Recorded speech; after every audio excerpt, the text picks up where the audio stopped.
Hi, my name is Kay Sutha. I am a business strategist and I will be your host. In this podcast, I'll be getting raw, real, and relentless whilst interviewing successful entrepreneurs from all over the world who specialize in different aspects of business. We'll cover the 5 main pillars of business, which are sales, marketing, finance, operations, and leadership, but not forgetting mindset, live and digital events, plus much, much more. You will gain insights, tips and tricks, and discover jaw-dropping actionable steps that you will be able to put in place for your business right away. Guys, I've got an exciting guest for you today. He is a best-selling author, globally endorsed drummer, podcaster, recovered drug addict, stepdad, and a successful business owner. He has been featured on BBC One News for the work he's done for the 100 Club and NFP group for aspiring entrepreneurs focused on mental health, mindset, motivation, and business acumen. Now, after losing his previous business in the entertainment industry due to COVID, he is now building UK's biggest comparison site for businesses. He delivers keynotes for entrepreneurs, business owners, and students on an array of different subjects that ensure growth within their lives. He is here today to share with us how to create a bulletproof mindset, guys, with nothing more than as little daily effort needed. Please welcome Lee Bridges, author of Do Shit, Get Shit Done, and CEO of Reform Financial. Lee, oh my goodness, I'm so excited to have you here on our show. How are you feeling today? That was an insane intro. Thank you so much. You've made me go all funny, love. Thank you so much for having me on the show. The show is so dope, and I really, really appreciate it. I'm always good. Thank you. Yeah. I'm feeling absolutely wonderful. How about yourself? Oh, I'm doing great. It's been go. And you know what? I've been so excited to have you on here. I know that there's going to be so many people listening to this that's going to think, holy crap, how the hell did he do this? Right? So if it's okay with you, I would love to go straight into this, right? Because I know there's so much value you're going to be providing to people that they can implement straight away. And so I would like to just jump in with the first question, and people are probably thinking about this already, so I have to ask this. But how did you go from becoming a drug addict and becoming a business owner? How did that transformation begin? Sorry, you heard it wrong. It's drag addict. I was just really into drag. I'm joking. Yeah, no. I was like, oh my goodness, did I say something wrong? Oh my gosh. Okay, no. Thanks, Lee. No problem at all. It's a really good question. Thank you. So I was a traveling musician for a long time. I started playing drums when I was 14, and then I started. I just loved gigging. I just loved getting out there, playing gigs, going to new places, traveling a lot, which is awesome. It's a really, really cool thing to do. It's not very good for your mental health. It's not not always. It's not very good for your actual health. It's hard to sort of settle down, have a family. It's hard to have any schedule whatsoever. And for the longest time, I was kind of like, just kind of doing gigs, having a little party, no real direction or nothing like that. And one of the things that happens when you're gigging a lot, and we did all right, we didn't do too bad, but one of the things that happens when you're gigging a lot is you never have any money. And I never used to think that this was important at all. I was one of those people that was like, cool, I could, I'll figure it out later, no real sort of aspiration other than I want to play drums, but no specifics, no strategy behind it, no kind of anything else. So it was like, yeah, man, I want to play drums, that's what I'm going to do. And I did this for a while, and then I started coming back from tours and I wouldn't be able to make my rent, or, I'd have to sort of like jump for a few hoops when I got back home to make some money. And then a friend of mine at the time said, have you thought about playing like function gigs? So, when you play at a wedding and they're like much better paid than the gigs I was playing with my originals band. But they very, very slowly start to kill you, and it takes all the passion out of what you do. I did it for about 6 years, and in the meantime I started lecturing as well. I love to teach, I absolutely love to mentor and things like that. So so I was doing this, and at the same time I had a bit of a year. It was one of those, everyone goes through them. Lost a friend of a friend, committed suicide, standard kind of crappy year. And I was just that guy. I smoked a bit of pot when I was a kid. I like a bit of a drink, but nothing too heavy. But I was at a party, and I just literally did one line, and then I was done for about 2.5 years. 300 quid a day habit. I absolutely hate the trade. I've always hated it. Even before I took it, I hate the trade. I think it's a terrible, terrible trade. I hate everything about it. I just, I never thought I'd be addicted to anything. And I did. The funniest thing about it was that I wasn't really stitching anyone else up. I was still turning up at the college I was lecturing at. I was still keynote speaking at universities. No one noticed. And I was getting up super early in the morning. Oh yeah, for sure. It was insane time. And I was getting up early in the morning. Say again? I said that was interesting that no one actually noticed anything different. No, for real. The funny thing is, when you get good at stitching yourself up and lying to yourself, I wasn't doing it to anybody else, you know what I mean? But you can get very conniving inside your own brain. Your brain can start to stitch yourself up, you know? Okay. So yeah, I was just kind of holding it together for everybody else, but absolutely ruining myself.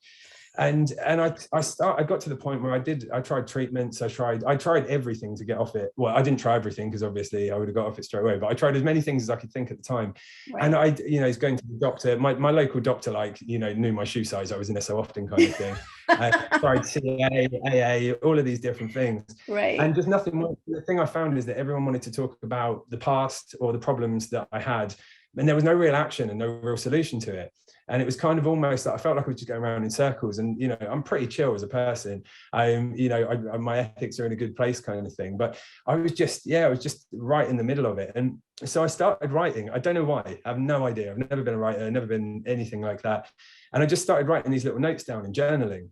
Right. And a lot of the things I was writing about were sort of like little mini non-excusable life hacks that I'll mention in a bit. But they were things where I was like, right, give myself no way out. So it'd be like, so say for instance, I was explaining it like this. If you want to run a marathon, that works for some people. Some people can just jump straight on that marathon. They can do it from A to B in one go. For me, I need like daily, consistent, like tiny little wins every single day. And I constantly try to make myself a little bit better than I was the day before. Not massively better. So there's no excuse, right? So if I said to if you were like, I hate running, there's no way I want to do a marathon ever. And I said, I tell you what, let's just run like 0.1 of a kilometer. And you were like, okay, I can do that. There's no way out. Anyone can do that, right? So I give myself these little things. The next day, do 0.2 of a kilometer. Next day, 0.3. So I was comparing this to what I was doing. And a friend came around to my house once and started reading these notes. And I was like, no, get off no, what are you doing? Get off that thing. And she's like, this is kind of good. This is kind of helpful. And so I decided to sort of self-publish. We stuck it up on Amazon, and we got a bestseller within the first couple of weeks. Sold a few thousand copies within the first month with like no marketing spend or anything. And the sort of premise behind the book is that it's super easy. It's basically like talking to your mate down the pub. There's no preaching in it. There's no if you do X, Y will happen. I really struggle with those kind of books where people call themselves gurus and stuff like that. That's not my vibe. It's very much everyone's different. Everyone needs a different pace to work at. And so to long-windedly answer your question, Kate, I started writing the book, but I've been running a business for years alongside that. So when I was a traveling musician, and just about the time I started working at the college, I've noticed a few gaps in the market. One of the things with musicians is they're terrible at business, and they also have it's just up or down. So they get super busy in the middle of the summer, and then super busy at Christmas, and then nothing in between. There's no salary for them. So we put together Beach Music, which you mentioned before, which is the one that went under due to COVID. And we put that together, and the idea was that we could get salaries for musicians. So we approached hotels, places like that, where they have music all year round. So instead of saying to a musician, right, you never know when your next gig's going to be, but you're going to get asked 20 gigs on one day in the summer and then no gigs for the whole of November. We were like, right, okay, we'll get it so that they can have like a weekly slot at this hotel, a weekly slot at that hotel. And then they've got 2 gigs a week throughout the whole year, or 3 gigs a week, or whatever it was. And it was doing really well. We had staff, offices, everything like that, completely bootstrapped it, built it up from nothing. And then COVID was like, nah, bruv. So we just lost it overnight. And I tried to say, well, I mean, this is a bit dumb on my part. I'm not your standard businessman, I don't think. So I wear Hawaiian shirts, so it's really a bit dumb on my part, but I decided that I didn't want to furlough anyone, and no one ever works for me. I've never had an employee that works for me. We all work together, as soppy as that sounds, and I know it's really cheesy. I love that. I absolutely love that. Okay. Yeah, because I always say that about my team as well. Like, you don't work for me. We work together. In fact, I tell them that they're my boss. Right, they're the one that keeps it going and keep it running. They're my boss, right? Well, what do you need me to do? And that's what I'll get done that day. They'll say to me, right, you've got a podcast with Lee Bridges today. Make sure you're on it at this time. This is all the details. Make sure you go through it. They tell me what to do, right? So no, 100%. I totally understand where you're coming from. That's so cool. I love that. I really do. I'm going to implement that if you don't mind me doing it. Yeah, go ahead. You know what they say? They say, in when you go to school and you copy, right, they say that's cheating, that's plagiarism. But when you copy in business, it's called success, right? Yeah, it's a completely different mindset altogether. So yeah, feel free to take that. No issues at all. Thank you very much. And in fact, you know what, let's just backtrack a little bit, because there was something that you said earlier on and I was like, oh, that is really interesting. You mentioned that you don't just jump, you don't just do, or some people feel like that's what should be done, right? Like if you're gonna be an Olympic champion and you're gonna be running like that, that's something that you're born with, right? But what you mentioned is that you had to take it a day at a time. So you had to train yourself, right? It wasn't something that you were born with or that was in you. You had to bring it out and actually train yourself, because I know there's a lot of people with a mindset of, oh, I can't be a professional runner, or, you know, I'm not a professional artist because I wasn't born with that talent. And you don't need to be born with a particular talent. You just got to be able to teach yourself or have it taught to you. So that was really interesting that you realized that you wasn't that type of person and that you had to take it a day at a time and really just learn how to do this on a daily basis. So thanks for bringing that up. No worries at all. And I mean, just, yeah, absolutely, for real. I mean, like, the thing is, obviously, if you're like, you know, really, really short, it's hard to be a basketball player. It's good, you know, you're gonna have a hit from the outset. In the same way, if you're X, it might be hard to do Y. But I really believe, and this is perfect for people like me. I'm not that clever, but what I am is resilient, and I'll do things over and over again until I can learn to enjoy something. If I don't like something, for instance, I was having a chat about this yesterday with one of my friends.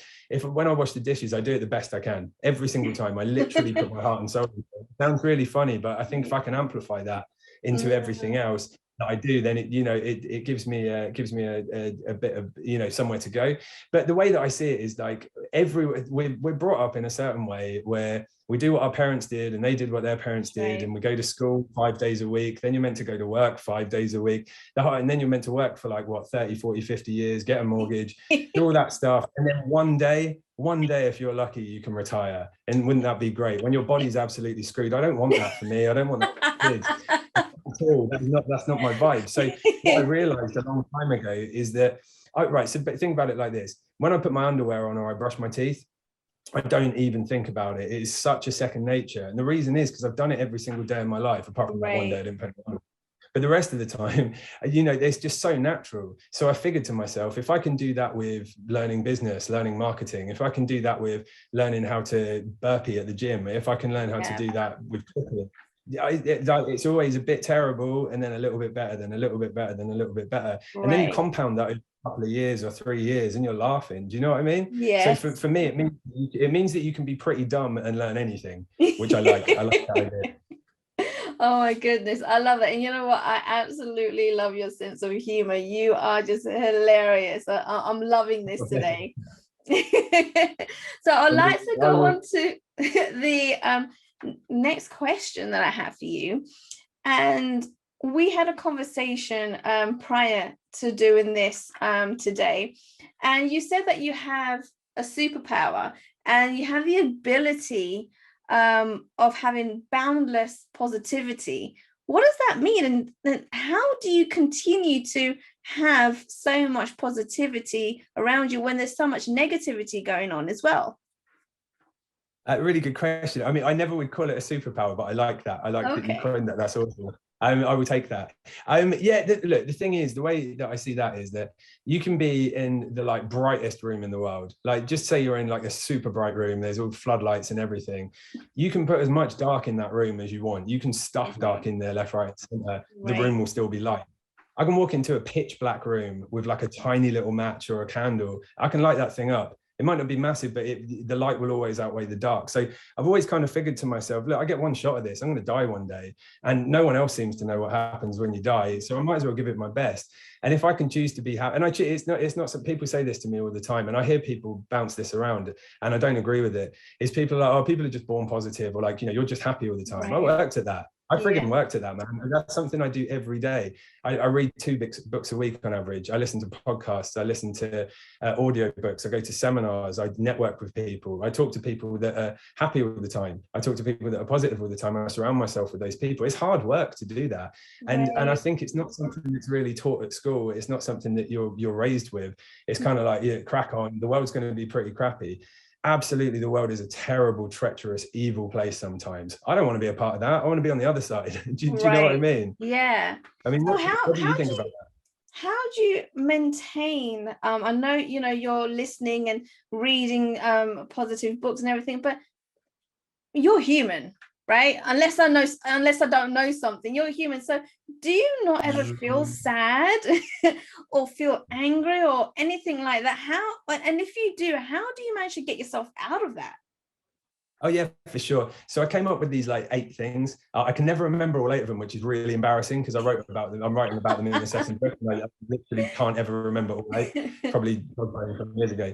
But there's certain things that if I do, they make me feel better. Of course, I get angry. Of course, I get anxious. I get super anxious. Of course, I get scared, worried, moody. All of those things. But I can snap myself out of it extremely quickly if it happens. I can notice it happen. I can sort myself out. And the way that I do that is I've practiced it for a long amount of time. I've literally sat there and practiced, like when I get angry, I think, right, okay, what happened there? What made me angry? What benefit do I get out of being angry? None. So, what's the point? So, but I do things like I exercise every day. It's important. It makes you happy. I eat well. 90% of the time, my nutrition is good. That makes you happy. I surround myself with good people, makes you happy. I educate myself every day, makes you happy. Like the thing is, whenever I talk to people that are down in the dumps and sad, don't get me wrong. There's 2 types here, because obviously there's the type of things where it's like just something brutal has just happened, and that's terrible. Of course, be sad. Of course you're going to be sad. Someone you care about, you lose, or something like that. But for the rest of the time, it's like, what, you're PO'd because like you missed your favorite episode of Tip. What are you doing? Like, that's not a reason to be angry. You stubbed your toe. Okay, great, you've got a foot. That's a good thing. You can feel that. Do you know what I mean? So I just I try and set myself up for it. The best way I could explain it is, if I want to force myself to go to the gym and not miss the gym, or go for a run or whatever it is in the morning, I get my trainers out the night before. Do you know what I mean? Yes. I set myself up. I just try and make sure that there's no way I can really lose or feel like I'm screwing up. And if I do feel like that, like I say, I can kind of notice it pretty quickly. And I literally ask all my friends and family to call me on my BS, like as soon as I'm being a tart, and I do it a lot, like, it's a normal thing. But I want people to call me out. If like we're talking about business, like, it's so cool what you said about your employees being the boss kind of thing, because they're going to call you out there. They're going to be like, Hannah said, this isn't done. Why haven't you done that? Yeah. Then it's up to you to go, hey, I'll go and do that now, or I won't do that. And one's going to work and one's not going to work. Do you know what I mean? Does that make sense? Yeah, no, I totally understand it. Totally get it. And I love the different comparisons and examples you're giving, because it's real, right? And people can actually relate to that. It makes complete sense. And so what I really want to ask you next is, I know you've gone through, the different ups and downs and adversities you have faced and all that. And really, you've learned through life skills. But what really makes you an expert on mindset? Is it because of the formula that you created? And how did you create that? How did you come up with that? What I really want our audience to find out is why they should get the expert advice from you. What makes you that qualified expert? Yeah, no worries at all. I mean, to be completely honest with you, it sounds so soppy, but I've always been that guy that's just jumped off the cliff and figured out the plane on the way down. Do you know what I mean? I'm that sort of person. I have to throw myself into stuff. And like, it's weird because I've never really felt like an expert of anything, which is kind of a counterintuitive thing to say to you after you asking me that question. Right. The things I'm sincere. I genuinely get gassed up when someone else wins. I love it. I literally love it. So whenever I do mentor sessions or keynote speaks or anything like that, I get nervous. I don't like talking about myself. It's quite weird because I do a lot of podcasts, but I don't, whenever anyone asks me to do an intro, like, okay, tell me about your life, that's the bit I really hate. I really struggle with that. I'm more interested in what you've done and how you've done it. And I try and learn from everyone that I listen to. And the funny thing is, everyone's winning all the time. It's just they don't always notice it. They'll be focused on this and they should be focused on that.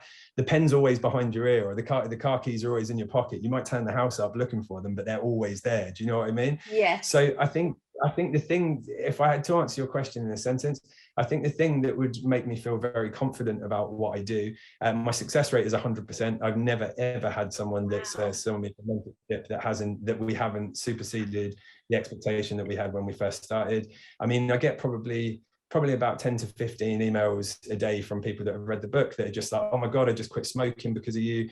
I just left a relationship I hate because of the book, not because of me, but because of the book. I've just left the job that I absolutely hate. I've just told my boss where to go and I've started a company. I've lost weight, I've quit smoking, whatever it is. So I think for me, it's like testimonials is probably, to answer your question, it's probably what other people say. And I'm passionate. I love life. I love people winning. I've been right through it. And, when I had the addiction, I definitely nearly killed myself a few times. I had a little mini stroke. I've got no cartilage in the top of my nose. There's some real horrible, nasty stuff there that's, never going to go. I don't want that for anyone. I genuinely believe just because one person's successful there's not a quota on success. There's not like, half the population have to be successful and the other half can't. Like we can literally, it sounds so soppy, but we can literally work together. This world could be beautiful. Like, it just takes a little bit of that. So I don't know if that answers your question. You can see I get awkward. I'm going to come back to these testimonials that you're talking about a little bit later on, because I'd love to hear a little bit more about that. And I'm sure our audience will as well. Are you able to teach at least one principle that our audience can apply straight away? Yeah, for sure. I mean, there's a bunch because I work on these little life hacks. I like lots of different things, but one that I think is really helpful just in general for anything that you do in life, whether that's you want to build a relationship, build a business, get your health sorted, whatever that goal is and however big that mountain is. I think that this will really work. So I always explain it like this. I always think you've got to build a house. The problem is most people don't do the foundation. The foundation in my mind is mindset. That's your self-development, your self-improvement, your education. Most people try and build their house as like get rich quick or whatever they're doing, take the pill to lose weight. They try and build the house. The problem is you can build a house without a foundation, but it will not last. It will not stand the test of time. So you've got to get the foundation right first. You've got to put that time in. That might take 6 months, a year, whatever it takes, you need to put that time in.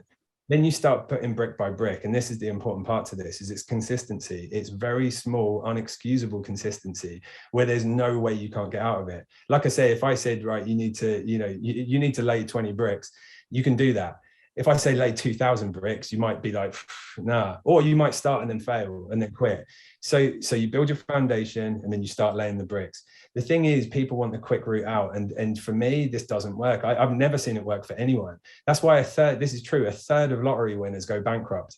That's insane. That's a huge proportion of lottery winners that go bankrupt. It's the same thing. People want the quick fix and they're not willing to put the time and effort in. Right. So you build your foundation and then you start laying bricks.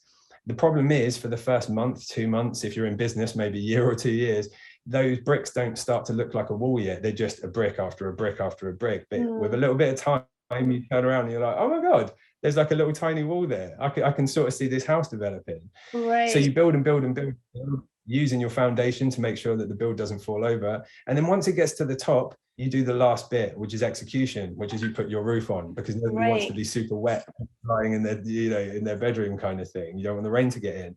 So you execute with the roof on. So to put that into a summary, if you're going to start anything, this is my outlook on this. If you were going to start anything, whatever it is, make sure that you got your tools in the first place. Spend a little bit of time being like, right, how strong do I need to be up here to be able to approach that mountain? If you're trying to climb a mountain where the view is impeccable, you need to be really strong up here, because you're going to keep failing on the way, right? Like constantly. Right. If it's a little mountain, not so much, you can get away with it. But I always think if you're going to climb a mountain, you might as well pick one with a really good view. But if, you know what I mean? But if you're doing that, then you need to be strong up here. So you need to put time and effort into that. Self-development, read, listen, talk to people, get healthy, eat well, like all of these things. And then start building it, put in the effort. Every now and again, one of those bricks isn't going to fit, or it's going to be snapped, or the cement's not going to stick, or whatever it is. That's just problems that happen daily. A problem's a reason to get stronger. Every time, man, honestly, I love this. Every single time I get to the point where I get annoyed at something, or I'm like, some annoying thing in business or my life where it's like, oh, that sucks. I don't know, you're trying to like write your terms and conditions, or some really boring thing for a new website, and you're doing this thing and you're like, and every time I start to get narky about it and I'm like, this sucks, I don't want to do this job, I'm like, hold on a sec, someone's just given up. Someone just give up where I'm not going to give up. And then I'll do that bit and then I'm like, okay, right. Do you know what I mean? So it's just sorry, spat. Just to always call yourself when you spit by mistake as well. It's really weird when people do that, don't you think? They spit and then they don't say anything, and then you're like, I don't know if I should bring that up or like, right. Apologies. But yeah, I think it's a little tiny consistency. Do it daily, do it every day. If it's worth doing, then it's worth doing every day. All right, awesome. I love that. And I like how it's just about taking little bite size each and every day to build yourself up to, I guess, the person you want to be, or the person you see yourself being. And it's not going to happen overnight. It's not going to happen in the click of a finger. It's about just building progress within yourself, right? And this is what you teach people. This is what your book is all about, right? And knowing what those steps are and making sure you apply yourself to those, right? Because you know what? It's not about getting to that dream that you have, right? You don't have dreams. You've got to turn those dreams into obligations, right? It is an obligation for you to start living the life that you want. The minute you tell yourself it's an obligation, you have to implement those steps, right? You can't skip a day, right? And then, or start next week. It starts right now. And so you got to make sure that these obligations are exactly that, and making sure that you take those steps each and every day. Don't miss a day and just keep going. And that's where you're going to see progress, not only for yourself, but also your environment and your surroundings, right? Because then you start learning or being more aware as to what your environment is like. Is it actually serving you? Having particular people in your world, is it actually serving you? Or do you maybe think you need to start doing some spring cleaning? Right? Yeah, and so on point. Right. So it's identifying your surroundings as well. And I love that. Thank you so much, Lee. My next thing, and what I really want to come back to, is you mentioned testimonials and bringing people the results that they're looking for. So would you be able to tell me and our audience today, maybe a couple of testimonials or a couple of results that you brought some of your recent clients? Yeah, for sure. I mean, I won't be, if you want to check out live ones, then you can just go onto the Amazon page for the book or hit the website. But yeah, I mean, even this morning, so I had an email from someone this morning that's in New Zealand. She's messaged a couple of times off the back of my mailing list. Right. And I always reply to everyone. Sometimes it's long, but that's the bit where I think other people may quit, right? So she's been talking to me for a little while. And she just hates her job. She was like, I know I hate my job. I don't want to do this anymore. She's like working in the supermarket. She's middle-aged, works in a supermarket. She's like, I know it's not getting me anywhere. It's secure. I can't bail. I literally can't bail. And this morning she sent me a message and she said, I've just set up a SaaS business. I'm literally I'm the happiest I've ever been. I've quit my job. We're in profit within the first 3 months. She said, I wanted to save it to tell you that that we're in profit, so that I could be like, right, cool, I've done this. And I just thought that was awesome. How awesome is that? Right, when someone's just cool. going from B to B. And I mean, but like I say, I get them quite frequently. And then on top of that, also, I set up a business when I lost my business to COVID.